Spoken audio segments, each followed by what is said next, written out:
हरे कृष्णा।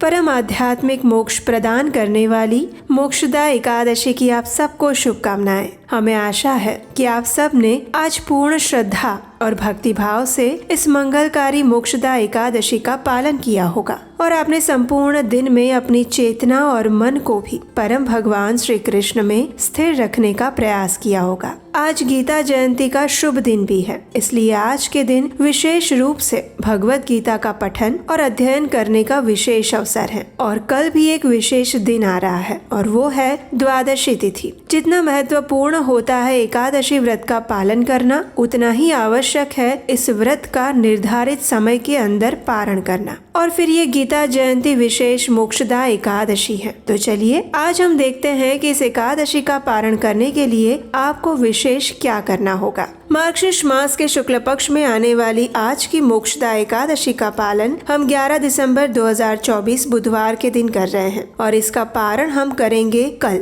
यानी 12 दिसंबर 2024 गुरुवार के दिन। इस बार द्वादशी तिथि का आरंभ हो रहा है 12 दिसंबर 2024 गुरुवार के दिन मध्यरात्रि 1:10 से और पूर्ण होगी उसी दिन रात्रि को 10:26 पर, यानी 11 तारीख की मध्य रात्रि में ही द्वादशी तिथि आरंभ हो जाएगी। 12 दिसंबर को प्रातः ब्रह्म मुहूर्त का समय है 5:39 पर और सूर्योदय होगा 7:15 पर। द्वादशी के दिन यानी 12 दिसंबर 2024 गुरुवार के दिन एकादशी व्रत पारण करने का समय रहेगा 7:15 से लेकर 10:39 के बीच में। इस विशेष दिन पर दान करने का शुभ मुहूर्त है सुबह 5:39 से लेकर 10:39 के बीच में। इस दिन अभिजात मुहूर्त लगेगा सुबह 11:19 से लेकर दोपहर 12:02 तक। तो ये थी द्वादशी के दिन के सभी शुभ मुहूर्त और समय की जानकारी। आइए अब देखते हैं कि इस बार एकादशी पारण करने की विधि क्या रहेगी। पद्म पुराण में कहा गया है,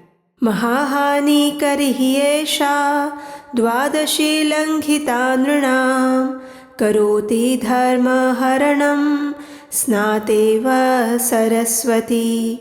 यानी जिस प्रकार कोई बिना स्नान किए सरस्वती नदी में चरण डालता है तो वह अपने पुण्यों को खो देता है, उसी प्रकार यदि कोई द्वादशी पर भी अपने एकादशी व्रत का पारण नहीं करता है तो उसके पुण्यों का भारी मात्रा में क्षय हो जाता है। एकादशी व्रत का पारण करने के लिए सर्वप्रथम एकादशी के अगले दिन यानी द्वादशी पर प्रातः ब्रह्म मुहूर्त में उठ जाए, स्नान इत्यादि से स्वयं को शुद्ध कर ले। उसके बाद जिस प्रकार आपने एकादशी के दिन भगवान की मंगला आरती की थी, उसी प्रकार द्वादशी के दिन भी भगवान की मंगला आरती करे अथवा उसका दर्शन करे। उसके बाद तुलसी देवी की पूजा करें, उन्हें जल अर्पण करें और उनकी कम से कम 3 या 4 बार प्रदक्षिणा करें। और याद रहे, द्वादशी के दिन हम तुलसी पत्र नहीं तोड़ते हैं, इसलिए यदि आपको भगवान को भोग लगाने के लिए तुलसी पत्र की आवश्यकता है तो उसे एक दिन पहले ही तोड़कर रख ले। अब तुलसी देवी के समक्ष बैठकर हरे कृष्ण महामंत्र की निश्चित संख्या में माला का जप करें।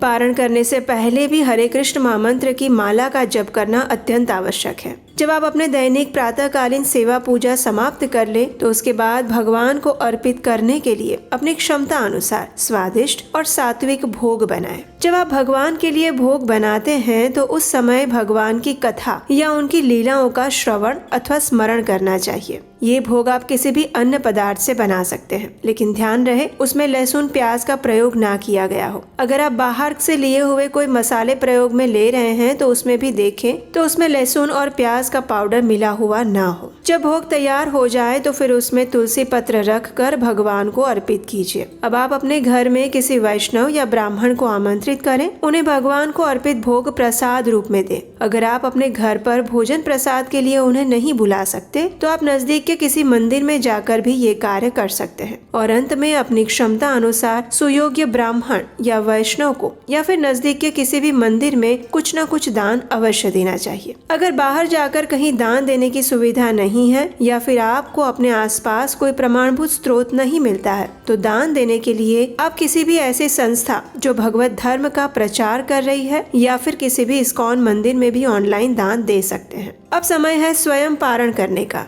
उसके लिए सबसे पहले अपने घर में भगवान के समक्ष जाइए, हाथ में गंगा जल लीजिए और भगवान से प्रार्थना करते हुए इस पारण मंत्र का उच्चारण कीजिए। अज्ञानतिमिरन्धस्य व्रतेनानेन केशव प्रसीद सुमुखो नाथ ज्ञान दृष्टि प्रदो भव। यानी हे केशव, मैं अज्ञान रूपी अंधकार से अंध हो रहा हूँ। इस व्रत द्वारा प्रसन्न होकर मुझ पर प्रसन्न होइए और मुझे ज्ञान तथा भक्ति रूपी नेत्र प्रदान कीजिए। इस प्रकार भगवान से प्रार्थना करने के बाद अब क्योंकि ये विशेष गीता जयंती युक्त मोक्षदा एकादशी का पारण है, इसलिए हम इस एकादशी का पारण करने से पहले भगवत गीता के इस श्लोक का भी उच्चारण करेंगे। कार्पण्य दोषोपहत स्वभावः पृच्छामि त्वां धर्म सम्मूढचेतः यत् श्रेयः स्यात् निश्चितं ब्रूहि तन्मे शिष्यस्तेऽहं शाधि मां त्वां प्रपन्नम्।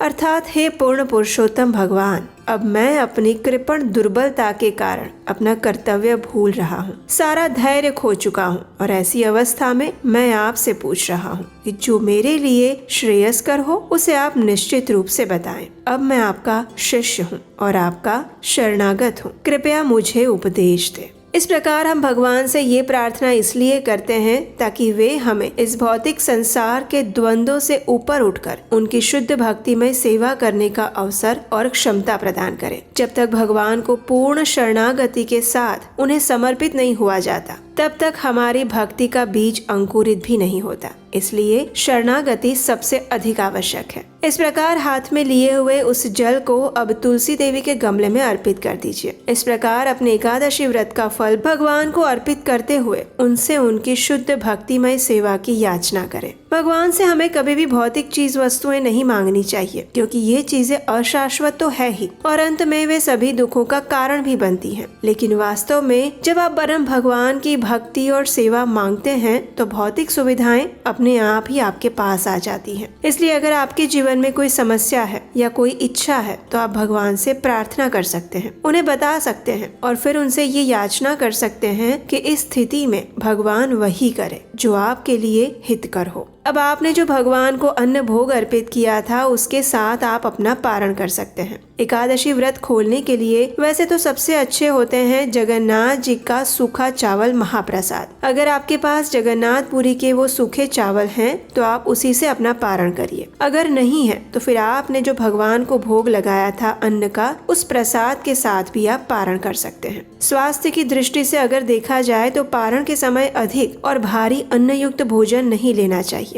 क्योंकि पिछले दिन के संपूर्ण उपवास के बाद शरीर को फिर से कार्यान्वित होने के लिए थोड़ा समय लगता है और इसलिए प्रयास करें कि पारण के समय हल्का फुल्का भोजन ही लें और फिर कुछ घंटों बाद अपना दैनिक भोजन ले सकते हैं। अब देखिए, कुछ लोगों का इस बार गुरुवार के दिन भी व्रत होगा, तो ऐसे लोगों को पारण कैसे करना चाहिए? तो जैसा कि हम अम्बरीश महाराज और दुर्वासा मुनि की कथा में सुनते आए हैं कि मात्र भगवान का चरणामृत लेने से भी आपका एकादशी पारण हो जाता है, उसी प्रकार आप भी अगर गुरुवार द्वादशी के दिन भी कोई व्रत कर रहे हैं तो आप सिर्फ भगवान का चरणामृत लेकर या फिर चावल का एक दाना स्वीकार करके भी इस एकादशी व्रत का पारण कर सकते हैं। उस समय पारण करते समय आप भगवान श्री कृष्ण के साथ जो व्रत कर रहे हैं उनके आराध्य देव या फिर देवी को भी ये प्रार्थना कर सकते हैं कि आप ये चावल का एक दाना सिर्फ इसलिए ले रहे हैं क्योंकि आप विधि पूर्वक एकादशी व्रत का पारण करना चाहते हैं, इससे आपका व्रत खंडित ना हो। इस प्रकार प्रार्थना करके आप एकादशी व्रत का पारण भी कर सकते हैं और दूसरा व्रत भी यथावत चालू रख सकते हैं। पद्म पुराण में भगवान शिव स्वयं नारद मुनि से कहते हैं, अक्षयो भगवान विष्णुः परमात्मा सनातनः दीयते यत् समुद्दिश्य हि अक्षयं तत्कीर्तिव्रतम्।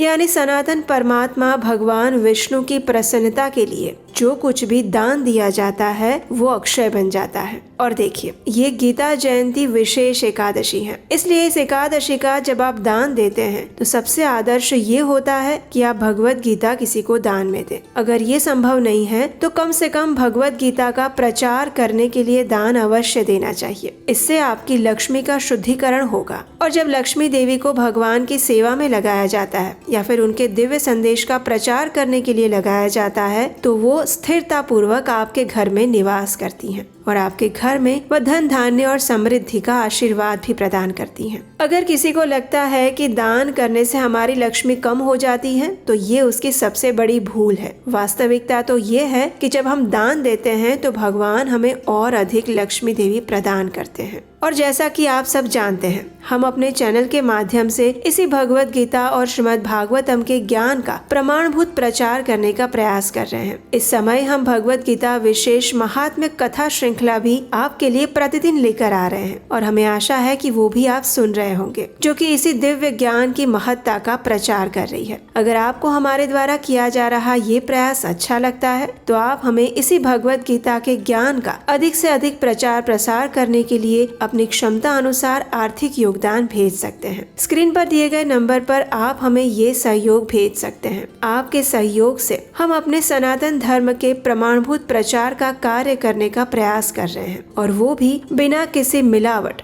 सीधे शास्त्रों से लिए गए ज्ञान का। और आपका सहयोग हमें इस कार्य में और अधिक प्रेरणा, उत्साह और शक्ति प्रदान करता है। तो इस गीता जयंती के विशेष अवसर पर आइए साथ मिलकर सनातन संस्कृति के महानतम ज्ञान भगवत गीता के प्रचार हेतु अपना हाथ बटाते हैं और एक सुसंस्कृत आदर्श वैदिक समाज का निर्माण करते हैं। तो चलिए इस परम मंगलमय मोक्षदा एकादशी का निष्ठा पूर्वक पालन करते हुए और विधि पूर्वक उसके पारण द्वारा समापन करते हुए हम परम भगवान श्री कृष्ण से उनकी शुद्ध भक्तिमय सेवा की याचना करते हैं और अपने मन, शरीर और चेतना को उनके चरण कमलों में स्थिर करते हैं।